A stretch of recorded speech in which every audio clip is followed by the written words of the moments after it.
안녕하세요. 민성하우스의 권하연 팀장입니다. 오늘 제가 소개해드릴 이곳은 혼자 사시는 분들, 혼족을 위한 복층 타입 하나 소개를 해드리겠습니다. 여기는 운정역을 도보 8분으로 이용할 수 있는 역세권 현장입니다. 그런데 오늘 소개해드릴 이곳은 완전 신축은 아닙니다. 준공 5년 차인 미분양 자녀세대 복층인데요. 어떻게 5년이나 미분양이 될 수 있지? 이런 생각을 하실 거고, 저도 처음엔 그랬습니다. 그런데 가만히 생각을 해보니까 사실 5년 전 당시에 복층을 찾으시는 분들, 지금도 비슷하긴 하지만 보통은 4인 가족 정도가 많잖아요. 그래서 이런 소형 평수가 5년 전에는 인기가 없었습니다. 당시에 분양할 때 제가 이 현장을 알고 있었는데 당시에는 이런 작은 평수를 찾으시는 분들이 거의 없었죠. 지금에서야 좀 시대가 바뀌어서 혼자 사시는 분들도 많고 둘이 사시는 분들도 많기 때문에 이런 소형 평수를 찾으시는 구독자분들 또 시청자분들이 계시는데요. 그래서 제가 좀 고민을 하다가 이렇게 촬영을 좀 결심하게 된 건 혼자 사시는 분들, 둘이 사시는 분들을 위한 복층도 소개를 해보면 어떨까 해서 이렇게 찾아와 봤습니다. 아무래도 준공 5년 차인 건물이니까 건물 곳곳에 세월의 흔적이 좀 묻어나는 점은 감안해 주시면 감사하겠고요. 그런데 생각보다 내부는 상당히 깨끗했습니다. 관리가 잘 되고 있었으니까요. 오늘 영상 시작하면서 제가 자세하게 안내해 드려 보겠습니다. 영상 시작할게요. 오늘도 입지 조건 말씀드리고 내부 영상 소개하겠습니다. 현 위치에서 운정역, 경의중앙선이죠. 운정역까지는 도보 8분이면 이용 가능한 역세권 현장입니다.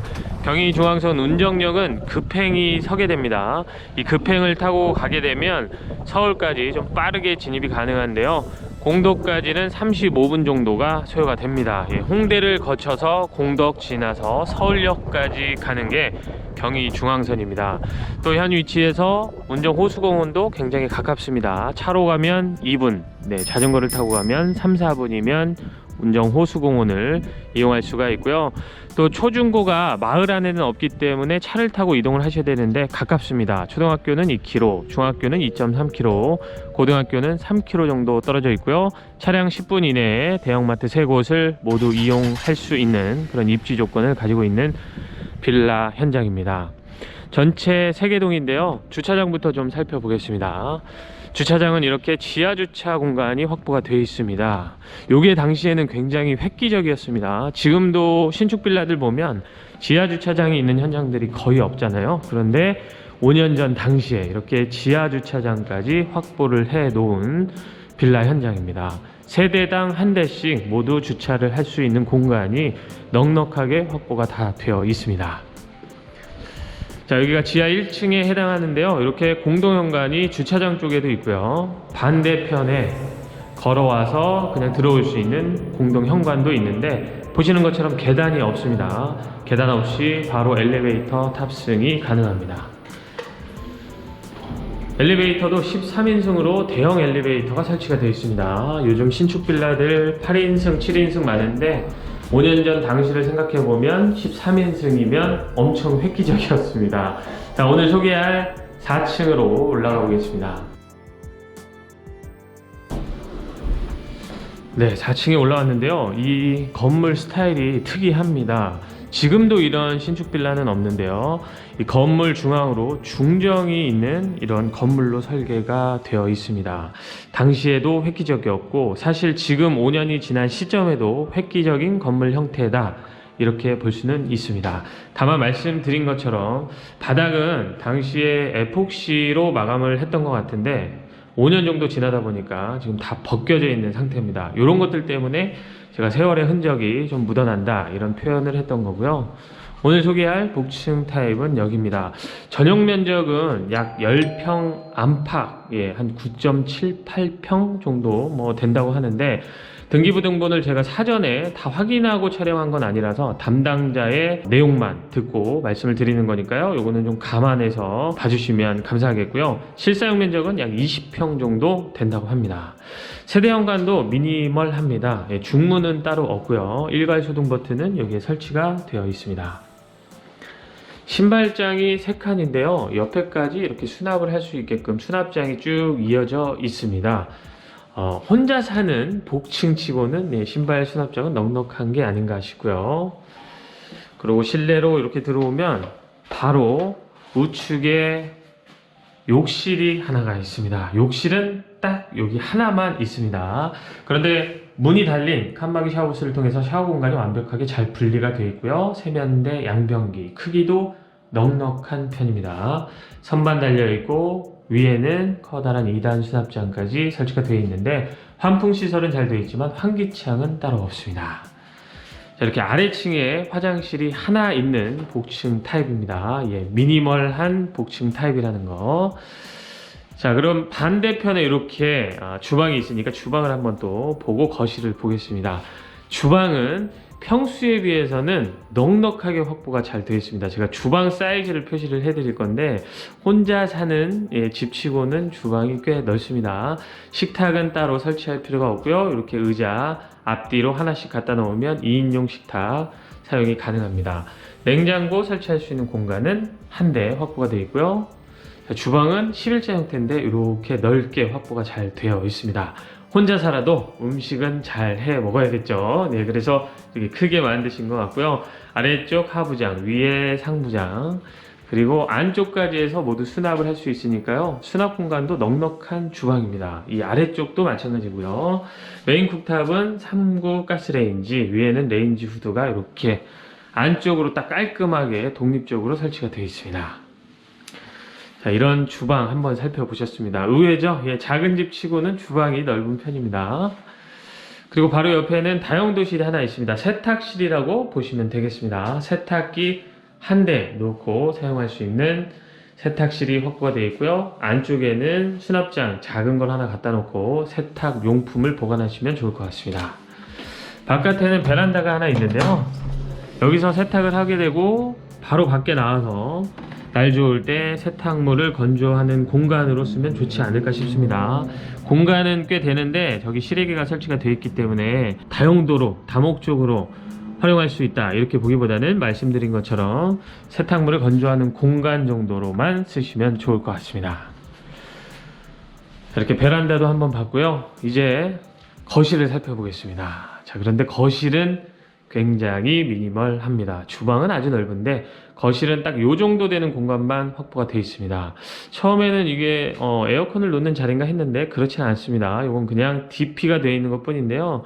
시스템 에어컨이 있으니까 이건 필요가 없겠죠. 여기다가 작은 소파 놓고 반대편에다가 TV 설치해서 사용할 수 있는 그런 미니멀한 거실이고요. 말씀드린 것처럼 5년 전에 이렇게 시스템 에어컨을 설치하는 현장이 거의 없었는데 여기는 거실에 설치가 잘 되어 있습니다. 창호는 KCC 창호가 사용이 됐고요. 방향이 조금 아쉬웠는데요. 일단 이렇게 보면 동간거리도 넓게 확보가 되어 있고요. 이쪽은 좀 뚫려 있는 편입니다. 그런데 방향이 북동향입니다. 그래서 오전 오후에 이쪽으로 해가 이렇게 잘 들이치는 건 아니라는 거, 요거는 조금 아쉬웠는데 이 방은 또 남쪽으로 배치가 되어 있어서 이 방에서 채광을 받는 건 또 크게 문제가 없었습니다.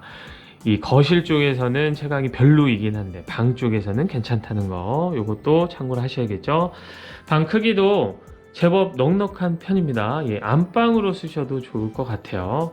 방은 하나지만 방 하나를 안방으로 쓸 수 있도록 그래도 넉넉하게 제법 확보가 잘 되어 있다는 거. 에어컨도 안방에 하나 설치가 되어 있습니다. 안방이라고 표현하니까 좀 웃기긴 하네요. 소형평수의 복층인데요. 자, 이렇게 안쪽으로 보면 북박이장도 쭉 설치가 되어 있습니다. 이것도 꽤 수납장이 많이 설치가 되어 있는 건데요. 충분히 혼자 사는 것 치고는 충분히 넉넉하게 수납이 가능할 걸로 보여집니다. 말씀드린 것처럼 이쪽 방향이 남쪽 방향입니다. 막힘이 없어서 좋습니다. 자, 그리고 굉장히 깜짝 놀란 건 이 방에도 온도 조절 장치가 있네요. 당시에는 이런 걸 하는 현장이 또 없었는데 여기는 있습니다. 거실에도 이렇게 하나 설치가 되어 있고, 각방이라고 표현하는 건 좀 웃기죠. 방이 하나밖에 없으니까. 그러니까 방에서도 조절할 수 있게끔 설계가 되어 있는 집입니다. 자, 그리고 제가 말씀드린 것처럼 의외로 5년 차이긴 한데 상당히 깔끔하게 잘 관리가 되고 있었습니다. 보시는 영상으로 보실 때는 어떠실지 모르겠지만 제가 현장에 와서 직접 보니까 그래도 잘 관리가 되고 있었던 것 같습니다. 자, 이제 위로 올라가 보겠습니다. 계단은 이렇게 일자 형태로 쭉 만들어져 있습니다. 올라오자마자 자, 이렇게 생긴 길을 따라서 쭉 들어가야지만 이 다락층 메인 공간이 나오게 됩니다. 여기가 다락에서 쓸 수 있는 메인 공간인데 이 공간 자체도 상당히 넉넉하더라고요. 보시는 것처럼 안쪽에 매트리스 갖다 놓고 여기를 컴퓨터 방으로 쓰시면 좋지 않을까, 뭐 서재 같은 공간 이렇게 쓰시면 좋을 것 같고요. 이 메인 층고도 굉장히 높습니다.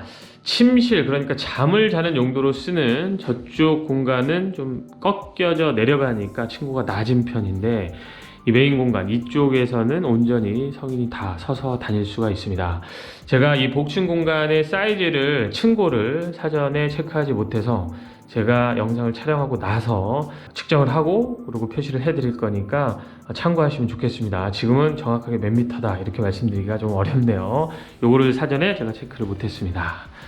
자, 이렇게 생긴 다락층, 다가 아니고요. 여기서도 수납할 수 있는 공간이 또 있었습니다. 혹시 반려동물을 키운다면 반려동물의 전용 공간으로 쓰시면 좋지 않을까. 꽤 넉넉합니다. 안쪽에 이렇게 보니까 여기까지 다 쓸 수 있는데 성인이 들어가서 서서 있을 수는 없습니다. 그런데 이 공간 반려동물들이 있다면 딱 좋을 것 같다는 생각이 들었습니다. 정말 혼자 사는 복층으로는 최고이지 않을까, 이런 생각입니다. 둘 정도까지는 괜찮은 것 같습니다. 셋 이상은 안 되겠죠. 자, 그리고 여기가 복층의 테라스 공간입니다. 자, 이렇게 생겼습니다. 기역자로 안쪽에 이렇게 작은 공간이 하나 더 있고요. 쭉 이어지는데 여기가 한 8m가 넘었습니다. 그러니까 굉장히 긴 이런 테라스가 확보가 되어 있는 복층 타입이고요. 이쪽에서 보면 운정 신도시가 바로 보일 정도의 전망이 확보가 되어 있습니다. 이 앞은 같은 빌라의 다른 동이 보이고요. 이쪽으로는 뻥 뚫려 있긴 한데 뭐 뷰가 특이한 건 없습니다. 자, 이렇게 생긴 테라스까지 해서 오늘 제가 혼자 사시는 분들을 위한 복층 타입 하나 소개를 해드렸는데요. 이곳의 가격은 1억 9,900만 원입니다. 2억이 살짝 못 되는 100만원 내려간 1억 9,900만원. 사실 지금 신축 빌라들과 비교를 해본다면 가격적으로는 굉장히 저렴한 편이긴 한데 또 평수를 생각해 본다면 이 가격대가 뭐 합리적인지 않나, 뭐 이런 생각도 하실 수 있을 것 같습니다. 저는 그래도 이렇게 혼자 사시는 분들 또는 둘이 사시는 분들을 위한 복층으로는 5년 차이긴 하지만 상당히 관리도 잘 돼 있고 역세권이기도 해서 괜찮다는 생각을 했는데요. 보시는 분들께선 또 의견이 다양할 수 있으니까 여러 의견들 남겨주시면 대단히 감사하겠습니다. 오늘 현장 소식은 여기까지였고요. 저는 또 다음 현장에서 다시 인사드리겠습니다. 오늘도 제 영상 시청해주신 많은 분들께 감사하다는 말씀 드리면서 영상 마치겠습니다.